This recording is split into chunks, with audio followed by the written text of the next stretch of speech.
Hello there. Welcome to Spirit Centered Business. I am joined by John Tussey today, and we're going to be introducing him in just a minute.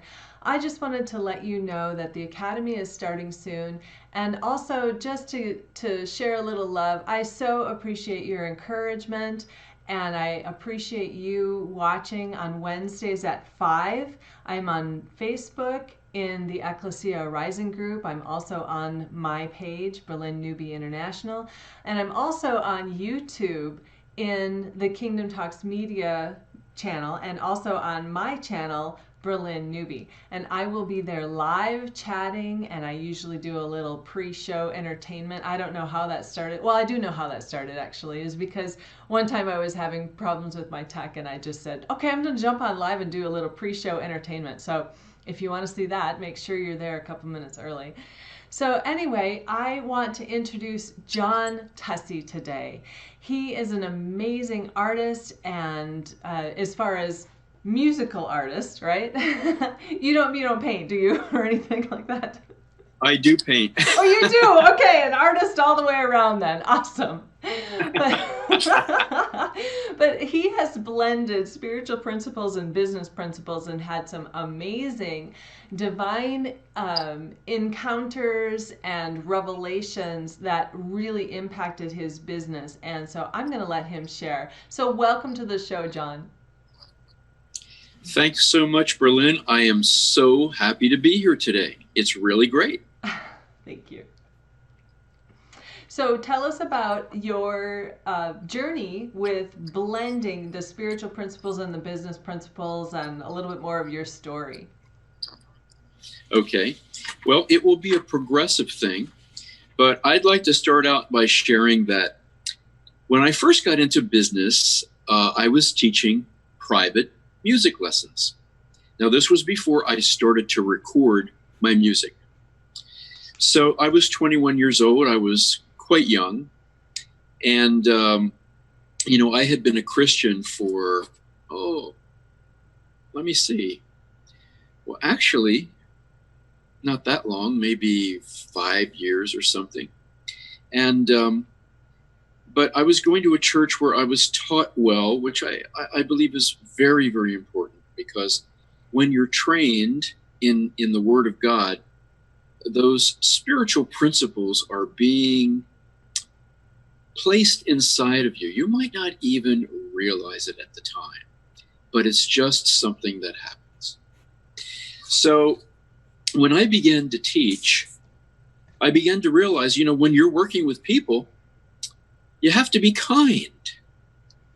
And kindness is one of the things I believe mentioned in the 9 fruit of the Spirit. Kindness. You have to be kind to people, and you have to be patient. And that's a virtue. When you're teaching music lessons, let me tell you, that can be trying sometimes. I would imagine that would be. So kindness and patience were the first 2 things that I could think of in this progression that I incorporated into my private teaching. Admittedly, as the years went on, my patience got less.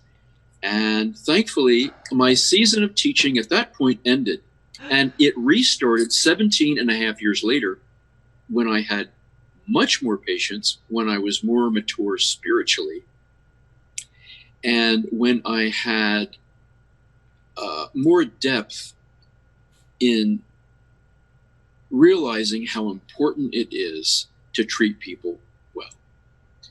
And that just comes with years of experience, let's face it. Mm-hmm. So, I went on to work in the secular area at a nuclear power plant, where Wow. I honed my people skills and incorporated more spiritual principles. So not only do you have to be patient and kind. Now I'm going to tell you something. Here I am, I'm a guy, and I'm working with mostly women. In a nuclear now power I plant. Learned at a nuclear power plant in an office amazing. setting. Wow, okay. So right. what I learned is that women can have different mood swings and different things happening that I wasn't familiar with. And let me tell you, it was an excellent place to hone my people skills. I'm not saying that guys don't have their issues too, because they sure can. Yes. And I'm not saying anything against women. Please don't get me wrong. I'm just saying, and this was a place where, you've got different kinds of people that you're working with, and sometimes, there's gossip going on behind your back, and this is a secular environment where that happens all the time. Mm-hmm. So, well, just to be fair, it happens in religious Christian environments as well. Just it does. It truly does. Unfortunately, it really, yeah. Unfortunately, that's exactly right. You're right, but it does. Mm-hmm. So while I was working at this nuclear power plant, I had the opportunity to interface with all kinds of people. Well-educated, highly skilled, managerial type people, and various other scenarios. So now before that, I worked for the Bechtel company, where you ran into the construction people. And their language was like having cold water splashed in your face. But their hearts were real and kind, many of them. They were real. That's so true. I come from construction too. I'm an architect, and I just so adored my team because they protected me from that language. They were always very conscious. When I would walk on the job site or something, they're like, "Hey, lady on site, watch your language, clean it up, boys." So I so appreciated that. They were so kind, and they always had my back. Oh, that's terrific. But these people that, spoke in ways that, I wasn't used to, because I came out of my own self-employment for 8 years.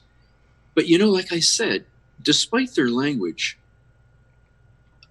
they were real, mm-hmm. and they had kindness. When I went into the corporate world, the company that was operating the nuclear power plant, you have high-level management people, and perhaps you have some plastic type people there, where the people aren't necessarily so real. At least maybe some of them are putting on a front. Yeah. In any case, I'm working in the administration building eventually of this nuclear power plant. They took us out of trailers into a new edition of the administration building. So I am in a situation where, it's the corporate world, and the big boss doesn't have any problem railing on one of his employees in front of other people. Oh. Which is not good. It's not good to do that. No, it's not. And and I heard that happen to one of the managers who was in the cubicle next to me. And he must have been very humiliated, but the big boss didn't care at all. So the big boss, and he could really say some funny things, but that I won't go into. But anyway, it was, as you see, quite a varied scenario of people types and situations that you could encounter. And I think back on it with good memories. I really do. Patience was very important. Kindness, using a lot of wisdom as to how to respond, what to say, what not to say. Yeah. Wisdom, and hopefully displaying humility, and I already said kindness, but showing a genuine kindness towards the coworkers. I recognized that I was the Christ that they would see. I recognized I had to behave myself. I recognized I needed to keep my behavior right at all times as much as possible. Yeah, I'm that's emotional intelligence, so that's really good. Yeah, that's important. I'm not saying that I'm not saying that I never fouled up. Sure. I did have words, so to speak, with one of my coworkers one time. And I did apologize, and it took the person a while before they warmed back up to me, but eventually they did. And we make mistakes sometimes. Sometimes, believe it or not, we blow it. Right. I'm totally guilty. Well, you're looking at somebody else that has been guilty and attempts to, and not be guilty, but sometimes things happen, and thank God for forgiveness. Thank God that we can apologize and ask for forgiveness, and thank God that we have, So thank God that we have hearts that want to exude these spiritual principles as not just something that we put on and take off, but as something that we have incorporated into our lives and continually live out. So I remember while I was working at the nuclear power plant listening, they brought us to a place where at the plant where we could listen to a man named Tom Peters. I don't know if you've ever heard of Tom Peters. From years back, this was probably the 80s. And he was quite a dynamic and forceful speaker that he really caught your attention. He said something that brought it down into a nutshell regarding business. Mm-hmm. He talked about providing an excellent product and providing excellent customer service. And if you do those two things, you're going to have a successful business. An excellent product and excellent customer service. And in my business, which is music, which is producing and releasing music, I endeavor to do both. Mm-hmm. I endeavor to release excellent products of excellence, and I endeavor to give my customers the best service I can. And while I'm on the phone with them, excellence really is a spiritual principle. There's several instances where God calls us to excellence, which is different than perfectionism. So I love that you said that. That's really good. I actually have a whole teaching on excellence in the old spirit-centered business, which I'll probably dust off and revive for the academy. But excellent. Awesome. That sounds excellent. It's like excellent, Bralynn. Right? That sounds really great, really good. Yeah. So this is my, as I said, that this is going to be a progression of, from when I was 21 moving forward. We learn things along the way that we need to incorporate into how we present ourselves, how we live, how we do business. Mm-hmm. So I totally agree. Excellence for me is, it's something that I wouldn't think twice about regarding incorporating into what I do. It's just, I could not operate any other way because that's just the way that I'm wired. I've been around people that you would call sloppy in what they do. Yes. And I don't have a tolerance for that kind of thing. I don't either. I don't understand that mindset, and it infuriates me. I lose my emotional intelligence. When we present ourselves the way our hair is combed for guys and the way our hair is dressed for ladies and the clothes that we wear and how we carry ourselves, how we speak, how we articulate, the whole package, I believe that excellence sets us apart in the business world. That's true. And I have a world peace theory too, actually. I think as far as excellence goes, if everyone would just put things where they go and, not put them where they don't go, we would all be well, including our words, including everything. Just don't put things where they don't go. Clean up after yourself. If it fell in the wrong place, pick it up. Anyway, whatever. That's my There you worldview. go. If you broke it, fix it. Yeah. If you took it, put it back. Very Exactly. simple things. I remember there was a list of things in the office where I used to work. Well, before we moved to the admin building, when we were still in the trailer complex, there was a list of things up on the wall. If you break it, fix it. I mean, very practical, very common sense type things that make a big difference in life. Right. Because if we don't do those things, they cause problems. Yeah. Right. If you make a mess, clean it up, right? Exactly. Someone else should not have to clean up after you. In fact, I often clean up after other people because I figure, you know what? If I inadvertently or unwittingly make a mess, I want someone to be able to clean up after me. So, like if I find clothes that fell off hangers in a store or something, I'll put them back on. I didn't have anything to do with making them knock off, but I just figure if I'm here, I see the problem and I can fix it in 10 seconds, I'm going to just fix the problem. Yeah, that's really good. That's excellence. Now, would you like to go on to the next question, or do you want me to continue with this one?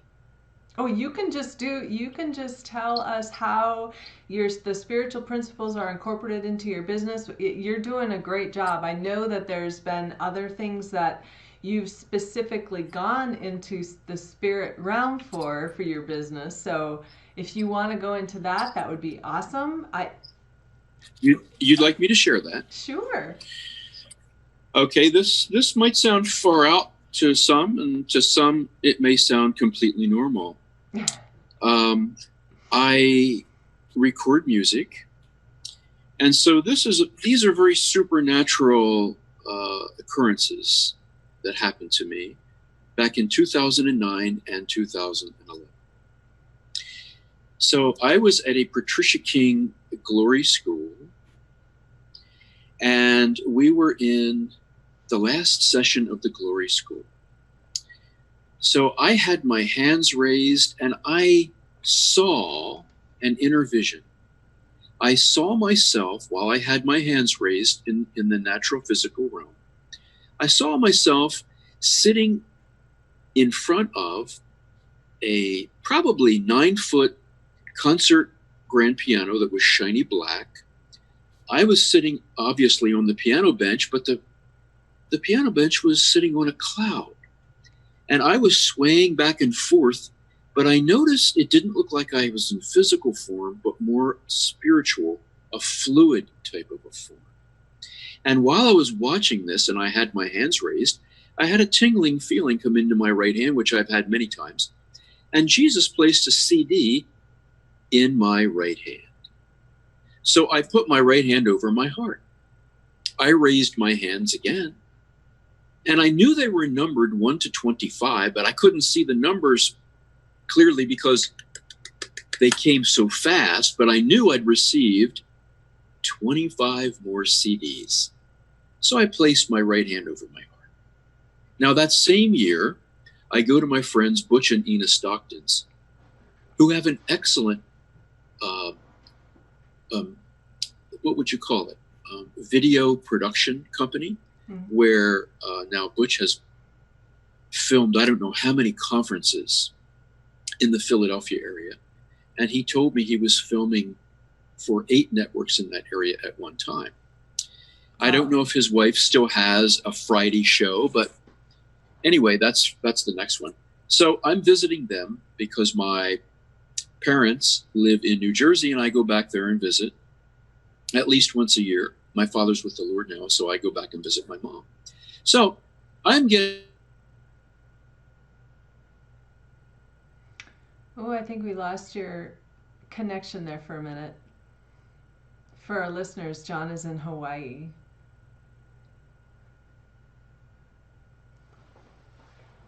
So 50 CDs dropped down through the top of my head. We lost your internet there for a second. So you were just saying that you were in this conference in Philadelphia when we lost your internet.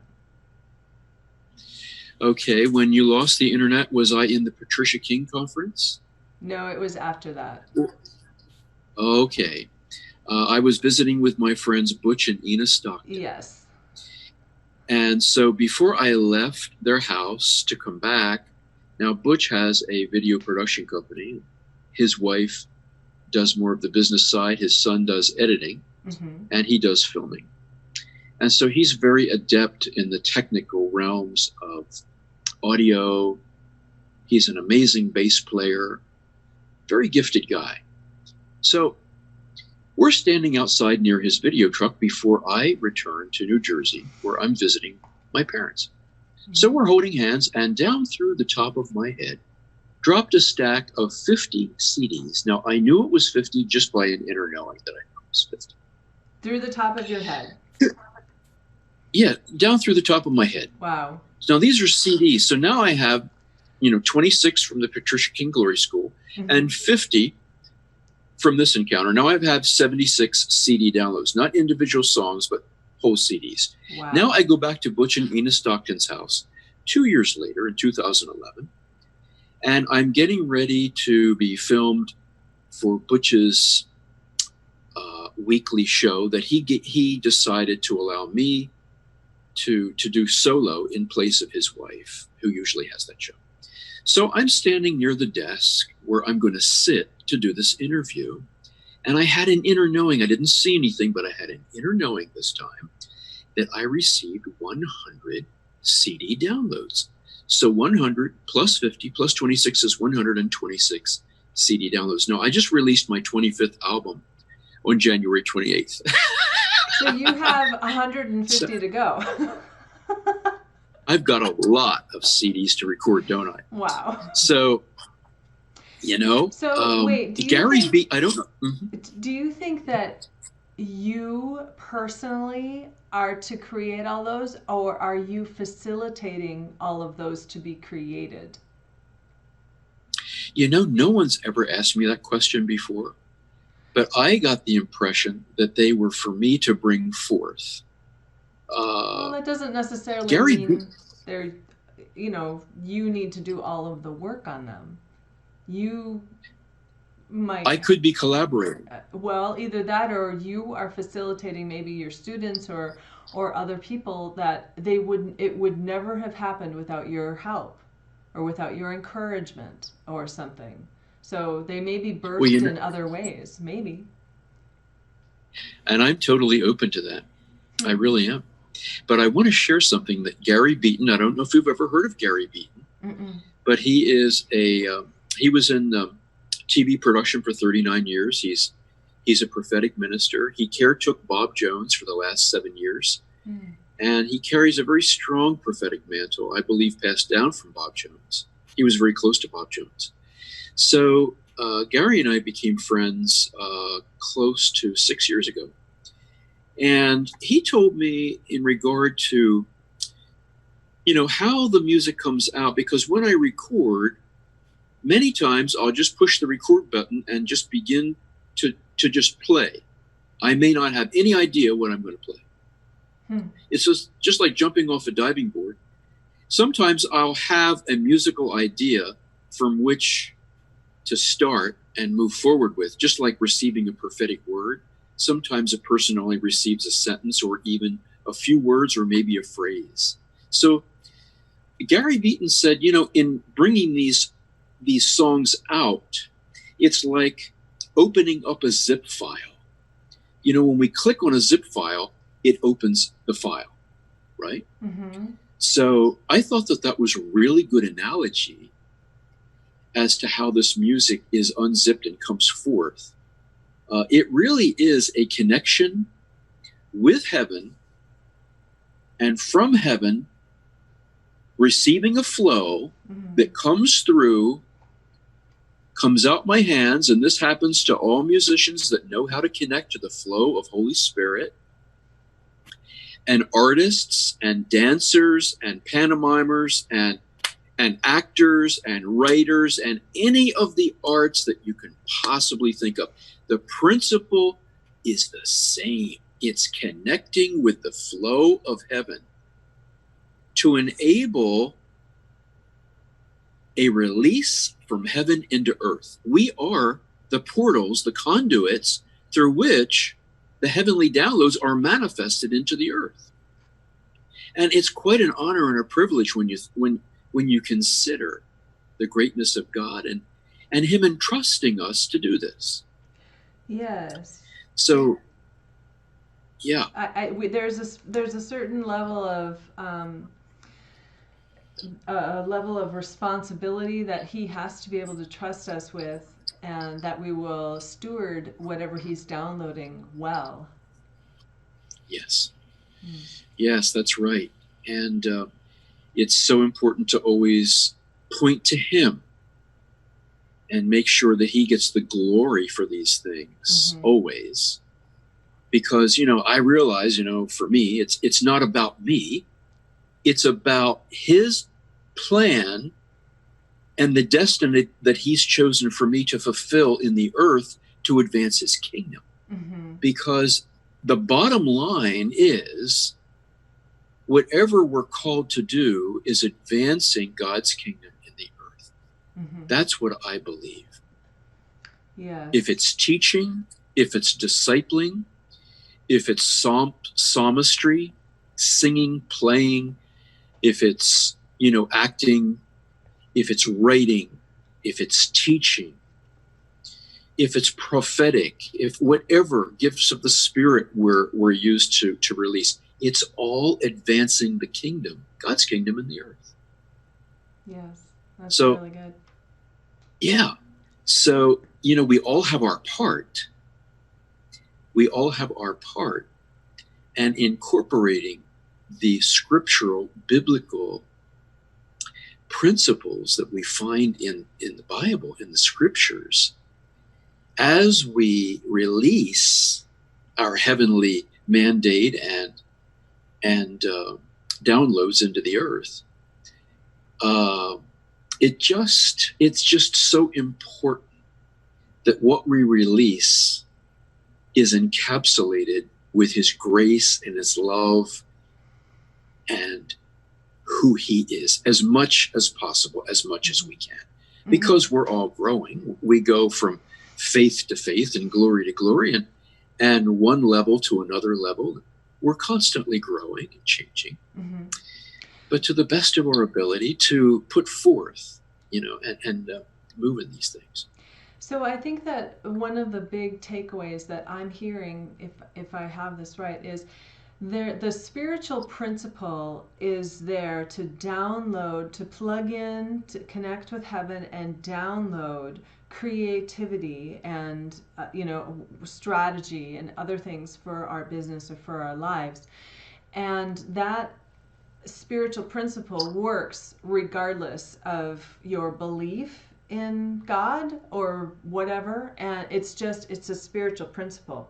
Where the rubber meets the road and where we are truly advancing God's kingdom is actually giving God the glory for that, and then, like you said, encapsulating whatever we do in love and believing and trusting that as we execute and implement and actually create it to, cause it to manifest on the earth, that is walking out our destiny. And the difference that we have when we have the belief in the Father and in Yeshua as our Savior, and we believe that we have that extra anointing of the Holy Spirit, is that we can actually use that force of that manifestation to be an exponential builder in the kingdom, right? Because people who don't have that can also do amazing things, and they can take downloads from heaven, and they can go out and do good with that. But true. But I think that we have that extra special sauce in our belief that gives it the extra juice to really transform lives and transform culture and to go deeper, broader, wider with, if we're trusting, if we're believing, if we're actually walking in faith and walking out that mandate. Yes. And in the segment that we spoke about, I believe that you're calling the Academy. I'm going to be talking about that creativity and why everyone has it. That's right. And that's right. The scriptures are very clear. It's hidden in plain sight. And so I will save that for the segment that we for the Academy. Yeah. Awesome. Well, now, John, I think this is a great time to take a little break. And when we come back, we'll start talking about how you discovered what you're going to be teaching in the Academy. And we'll just leave that as a cliffhanger because I know it's going to be really good stuff. How about that? Sounds great. Okay, so let me just push the right button here. We'll take a little break and we'll see you on the other side. Spirit-centered business, spiritual principles, and business principles combined. If you're ready to align your destiny and discover the destiny of your business, join us. We are entrepreneurs, leaders, and business professionals who take the power of the spirit realm in our business seriously. We go beyond just consuming information. We participate, activate, and engage the supernatural with unbelievable results. If you want to gather with like-minded business professionals to activate spiritual principles and mastermind creative solutions to business challenges, Spirit-Centered Business is your tribe. Go to spiritcenteredbusiness.com to become a member today.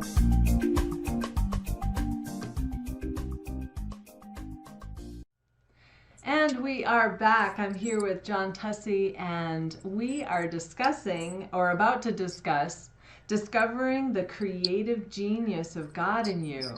That's what you're going to be teaching in the Academy. And so I just want to hear for the public, what is the story? How did you discover that? What have you learned about that without actually showing people how to do it? Well, I got this inspiration in January of 2015. The title for a message that could be turned into a conference. And it went something like this: Discovering the Creative Genius of God in You.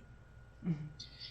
And I discovered 3 scriptures that prove this, which I will save for the Academy. I'll save for the Academy. Sure. There is a difference between creative genius and intellectual genius. I personally believe that everybody has creative genius, and I will go into depth with that information in the Academy. Perfect. Intellectual genius is something that I believe that can be developed. I believe it appears to come easier for some than others. I will share a story, and it goes along with this creative genius. There's a man on the internet, Rick Beato, who has a son named Dylan. And when Dylan was still in the womb, they put headphones on the mother's womb and played a variety of different music, classical music, I think mostly classical. And there's a period of time that starts and ends, I think it's 2,000 and some days or something like that. And of course it ends after the child, is it days? Or is it hours? Or is it months? No, it can't be months. Anyway, could be, it sounds more to me like it's probably days. Okay, so anyway. I don't know the reference, so we'll have maybe we can So what happened was, sorry to take that little, no, that's okay. I'm not sure. But something really neat happened. So of course they're still playing music after the child's born, da da da da da. So this child, any group of notes you play on the piano, you can play 10 notes. He knows every single one of them. He names them right off. Wow. He learned the periodic table of elements, the names of them, very quickly. I think he's learning to speak Chinese. The patterns in the music did something for his brain development that just set him apart in an amazing way. Wow. He's got like some of the best ears in the world because he was trained. Now, his father's a professional musician, but that didn't necessarily have something to do with this. Maybe it did, maybe it didn't. But the patterns and the sounds going into his brain and helping the brain develop in a phenomenal way brought forth something from him and his intellect that was just phenomenal. Wow. So this can happen to anybody. I don't believe it's too late to develop your brain. I don't care what anybody says. And I do believe we can have full use of our brain, not just 10%. I am a radical nonconformist. Really? And I don't I don't dance to the beat of somebody else's drum. You know what I'm saying? Yeah. I almost said, I'm not going to let somebody tell me what to do, but I won't go that far. I won't go that far. We need to be able to take advice, correction, counsel. I'm all for that. I'm having fun. Yeah, I realize that. I realize that. Yeah. But this young kid, what happened to him as a result of having this music just inundating his brain from before he was born, and what it did for his neural development and artistic and intellectual development was amazing. It was just amazing. Isn't that interesting? That is very fascinating. Yeah. Now you take Mozart. Mozart's father began teaching him at a very young age. You see, the geniuses that we see coming up that are very obvious in the world, they have worked very hard to attain the level of artistry, proficiency, and just plain jaw-dropping performance that they do. It did not come overnight. It did not come by happenstance. Mm-hmm. It came by early training, probably. It came by some hard work. You don't have great finger dexterity by sitting around doing nothing. Learning an instrument takes a lot of hard work. Playing at a professional level takes a lot of time and a lot of hard work. Yeah, and you have to be consistent. You have to continue to practice. Yes, absolutely. You say, how do you know? I know because I do it. Yeah, and I did it. I don't know if you knew this, but I went to school for music at St. Olaf. So I did not know that. Now, what do you play, sing, or both? I had played in orchestra. I played the viola, and I also sang. Yeah. So I sang with the St. Olaf Choir. I've gotten many accolades, but I have not done that since college. Then I got into acting, and I was no longer in music. So I see. I know how fast it drops off. Well, you have quite a background in the arts. Yes. I did not. Maybe I knew about the acting, but I didn't know about all of the other. That's great. Yeah, nobody knows really that I'm great. an actress. What are you talking about? What you talking? I can tell you have a lot of fun with that one. But there's something else that I wanted to incorporate. Now, this is off the subject of creative genius, but this is something that I felt perhaps I should have incorporated it in the last segment, but this is something I feel is very important. Mm-hmm. Spiritually and practically in the way we deal with other people. So I just want to read this. Mm-hmm. I have learned that building people up, edifying them, encouraging them, speaking life into them brings great benefit to both the giver and the receiver. I live my life this way. I am aware that just one sentence can unlock a person from fear, insecurity, inferiority, and lies that have been received from others telling them that they cannot do this or that or amount to anything. And that same sentence, which brings life and truth, can be the catalyst that propels them into their destiny and calling. It is amazing what one encouraging word can do for someone. It really is. And just one more sentence before we go back to that creative genius. Something else that I believe is essential to success in business and life is integrity. Keeping your word. When you say you will do something, follow through. When people see that you consistently bring what you say you will deliver, they will trust you and they will put their confidence in you, and your reputation will become a great one. Okay, so that was my parenthetical sermon. That's really good. You know, in the show notes, I do include quotes. So that's a really good one.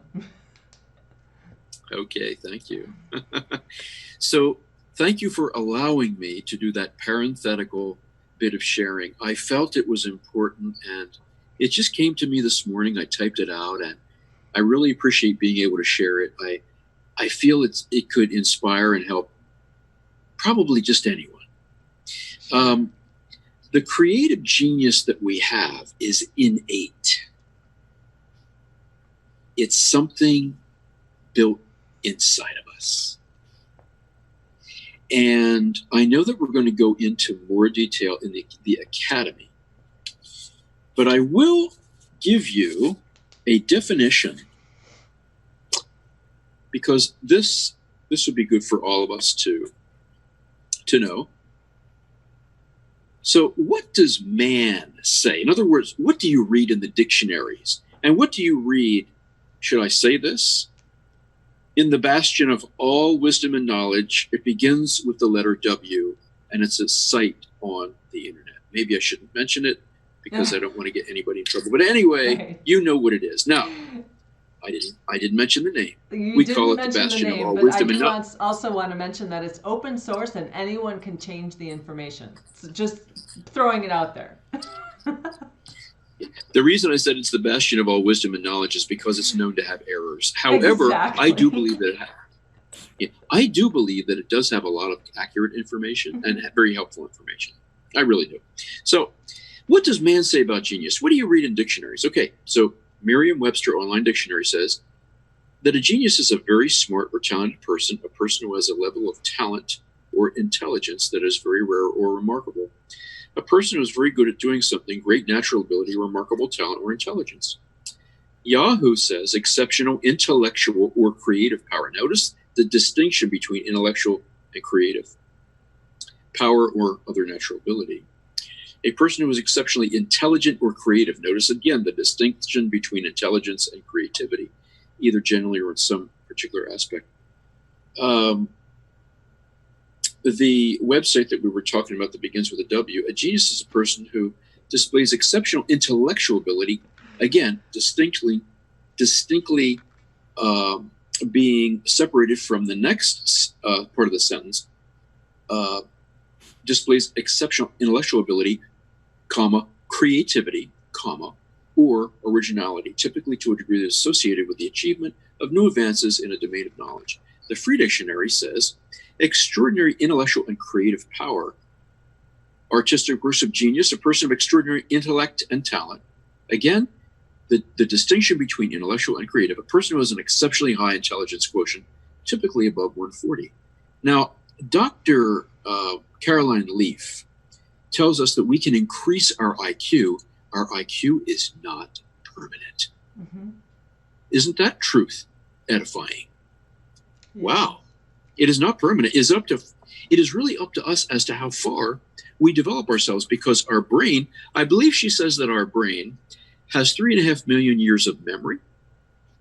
And you know Dr. Caroline Leaf, she's a wealth of knowledge, and very highly educated, skilled, and a very spiritual lady. Mm-hmm. So she brings a lot to the table.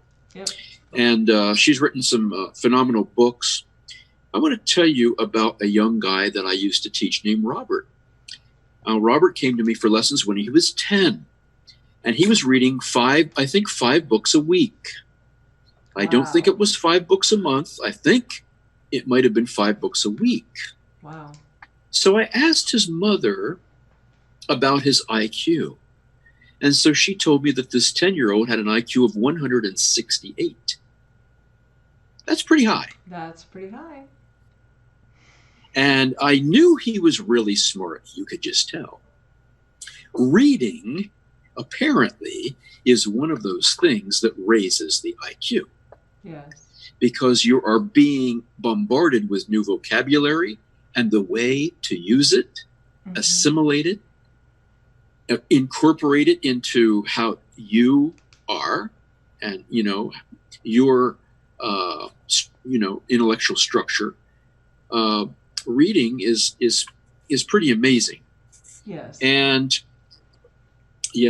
as far as don't understand what they're missing, because you're right. Even if you're reading a novel or something, the languaging and the syntax, if you read different authors, you can see how they do it different ways, and you just start assimilating which one feels good to you, or I'm going to try this one on. It's just, there's so much more to reading than people understand. I get it. That is so, you said that really, really well. I mean, you gave an excellent scenario of what happens, and it just expands the way you communicate, the way you think, the way you see things. It really has an amazing effect. Yeah. So we learned that IQ is not permanent. I do believe, and like I said, I will share more about this in the Academy, that the creative genius of God is innate. Regarding intellectual genius, it does surface, obviously, in some more than others. But I believe, because of the way God made us, that we can all head in the direction of experiencing and exhibiting intellectual genius.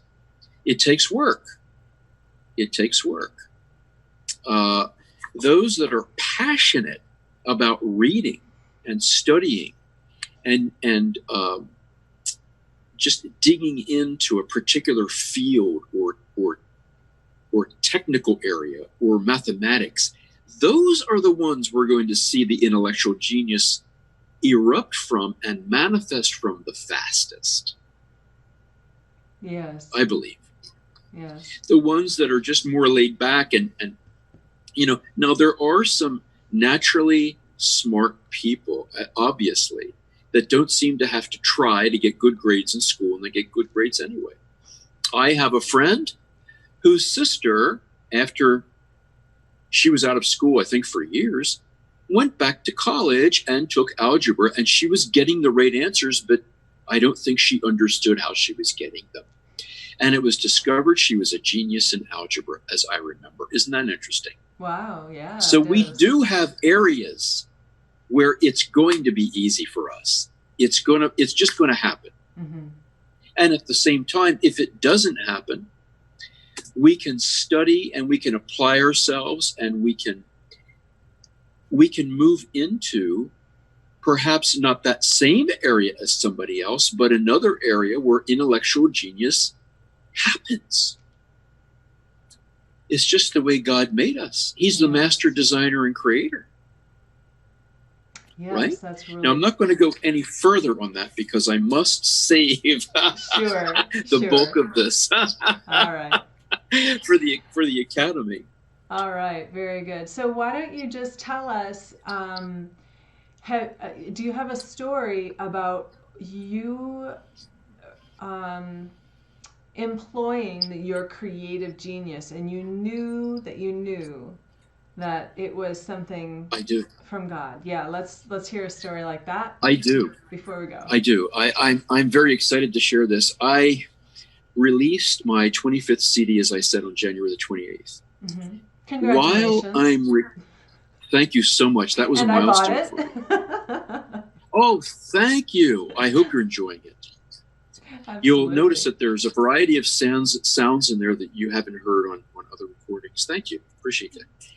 as I'm listening, the Lord has given me this innate ability to know when something is ready, to know what to add, what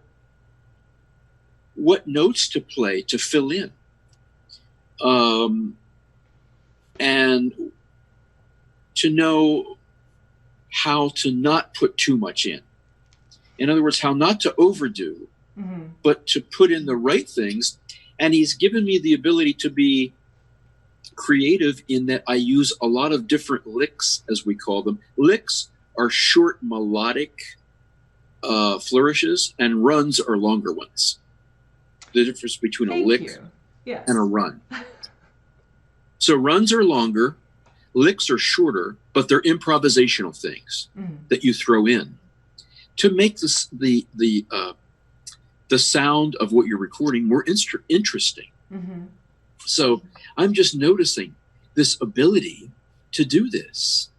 And it is the creative genius and ability from God, because, you know, I've had a lot of training, Bralynn, a lot of music training, you know, theory, harmony, orchestration, counterpoint, piano, choral arranging stuff. You know, I studied for over 10 years privately. And the one teacher that I was with for 10 years, a little more than 10 years, incorporated high-level college books into his teaching, along with things that he would teach out of his head that were just phenomenal in the area of contemporary chord progression, creation, and he just educated me for a lifetime. So I'm getting ready to release Jesus Loves Me in a jazzy, bluesy, gospel-y format. Playing the piano in ways that a lot of people haven't heard me play, but I've been playing like this for over 40 years. It just comes naturally. So I'm noticing as I'm listening and as I'm doing these ideas, you know, to put a run in here, to put a run in there, to put a lick in here. And I'm just noticing this is so easy, and it's just there's just such a flow. And this is experiencing the creative genius of God. So experiencing it real time, and then releasing it through putting the notes in or playing the notes and hearing it. And it's just a phenomenal experience. Artists have this experience when they paint. I had the privilege of working with a lady named Carolyn Blish, who's 92 years old. At one time, she was the best-selling living artist. She would paint 8, 10, 12, 14 hours a day at one time. She was painting originals for 10 shops across the nation. She did signed and numbered limited edition prints, as well as mass media prints, as well as commissions for private, individual customers. And seeing her paintings, being in her studio, inspired me from a different angle of the arts. You know, we can be inspired with the creative genius of God from a different art that enhances our experience with our area of expertise. It enriches and adds a new dimension. You see what I'm saying? Yeah. It's exciting.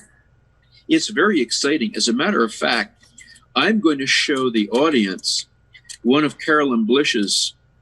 I'm going to show them 3 of Carolyn Blish's paintings. Wow. Isn't that amazing? It is. Now I'm going to show you another one. Look on my other monitor over here so I can see it bigger. Oh, wow. Tip it a little bit. We have a little bit of a glare. Oh, like that. Is that good? Yeah, like that. Oh my gosh, that's beautiful. And that's watercolor? Yes, Oh that's my one of her gosh. specialties. Do you notice what looks like a flanging out? She was painting this painting, and she said she felt like she was painting by numbers because her client was too detailed in how they expressed what they wanted in the painting. I want a tree bow here, and I want this color geranium here, da-da-da-da-da-da. She said, I felt like I was painting by colors. And she was constricted by that. And she said it was so ugly, it was garish, it was just awful. And she said she threw her paintbrush down. And she said the Lord spoke to her and said, put it under a hose. So she took the painting out on her driveway and put a hose on it. And she said the colors began to flow and mute. And she said she took 15 or 20 other paintings out on the driveway and put a hose. Oh, and you see the background. So what she does is she takes watercolor paper and wets it and then puts the, however she dilutes it, she puts it. And when the watercolor or diluted watercolor hits the wet paper, it goes out like that. Wow. And from that, she creates a background. And from that background, she pulls paintings out of the background. Now, I want to show you another one where you can see this effect. And this is a floral painting, which is one of her specialties. Mm-hmm. Oh my gosh, that's so beautiful. That's hard to believe that's watercolor. Actually. Isn't that amazing? That's yes. That's amazing. Yes. So her work. For those on the podcast who don't have this, I wonder if we could put a link to the picture in the show notes or something like that. Let's figure out how to do that. Yeah, her name is Carolyn Blish. Okay. Carolyn, Carolyn, BLISH. Okay. CarolynBlish.com. Okay, perfect. And she's written, she's an excellent writer also. She, I heard her say that she did 45-minute talks on some of her paintings. Yeah, wow.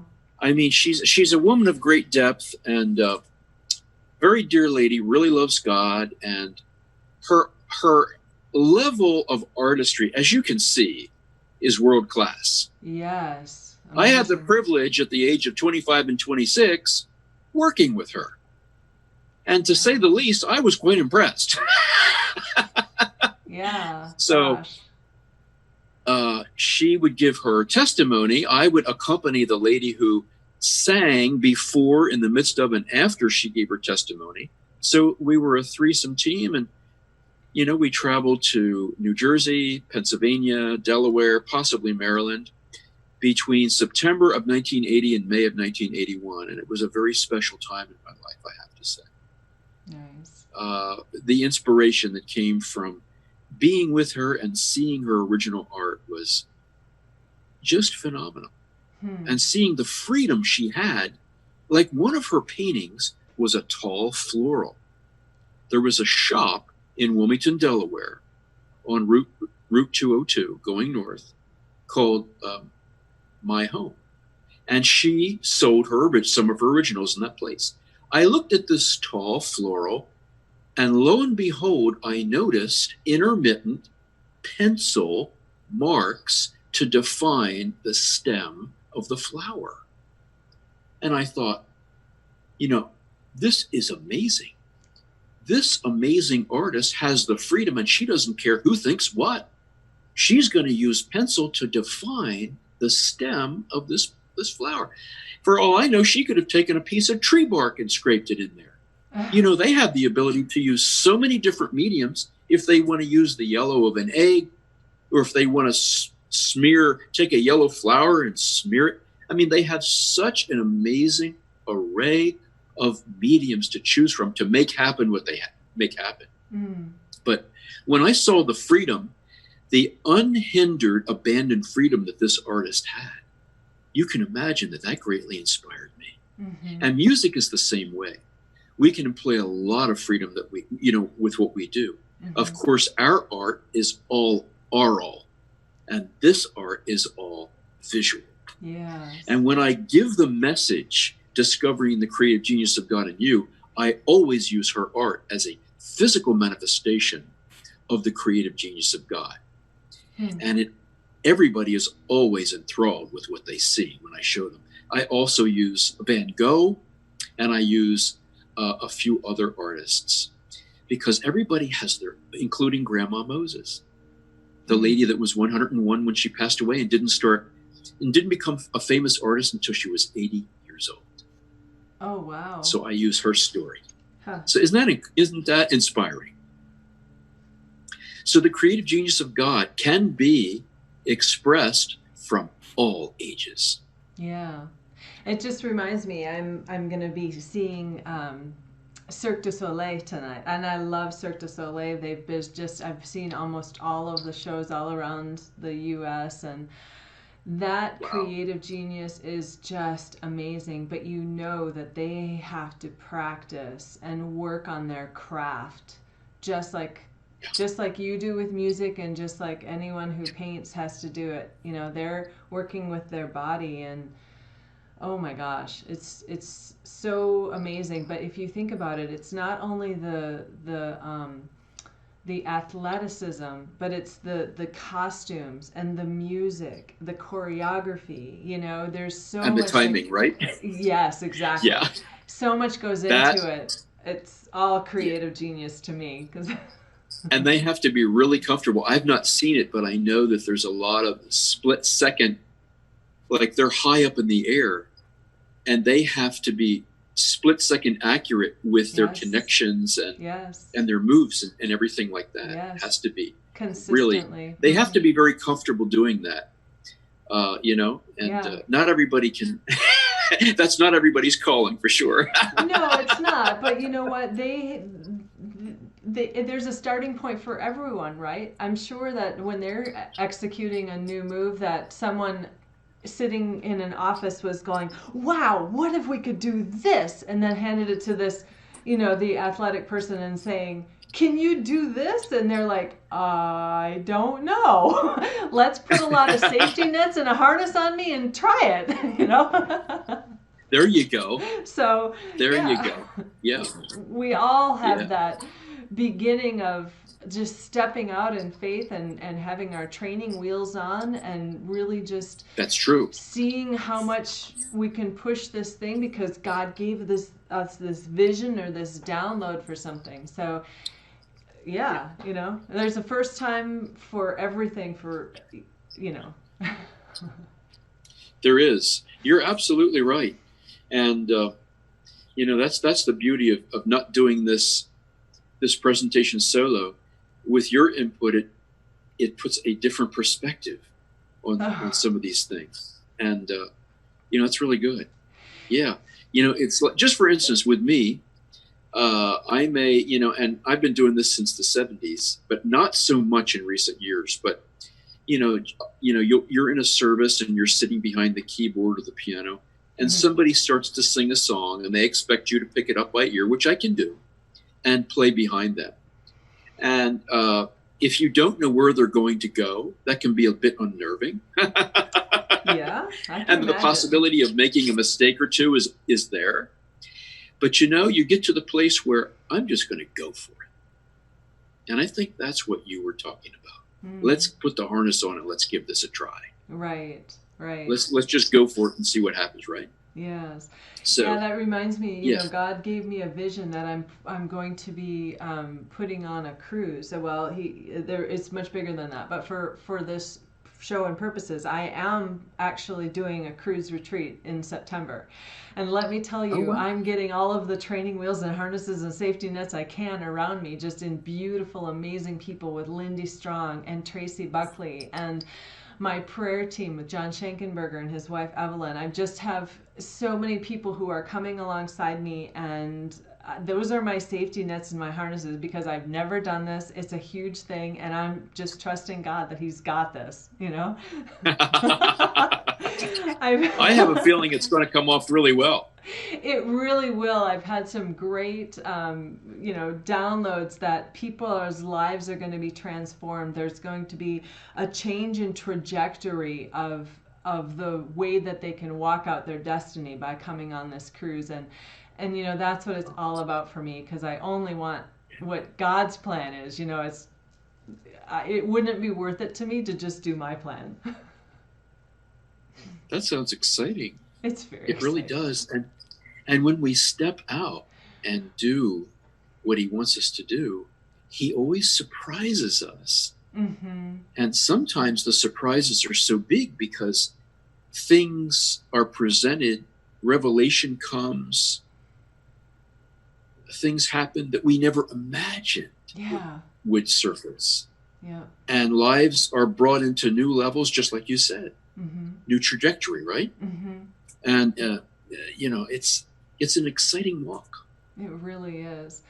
Well, this has been a great show, John. I so appreciate your time and your insight and your creativity and your inspiration and your excellence, all of it. So thank you so much. Thank you. I'm looking forward to what you're teaching in the Academy. And thank you again to our audience. Please subscribe, share with your friends, click the little bell so you know when we go live. Whatever it takes on whatever platform you're watching or listening, I just so appreciate you supporting our movement and what we're doing here. So thank you again. And until the next broadcast, let me see if I can get queued up here. There we go. Okay. Until the next broadcast, stay spirit-centered. Peace out. Thank you for listening to Spirit-Centered Business with Bralynn Newby. Be sure to like, subscribe, and share with your friends. The next stage of doing business by being spirit-centered is coming together in collaboration, working with spiritual principles, and knowing our destiny. Join our tribe at spiritcenteredbusiness.com, and we'll catch you on the next broadcast. Peace out.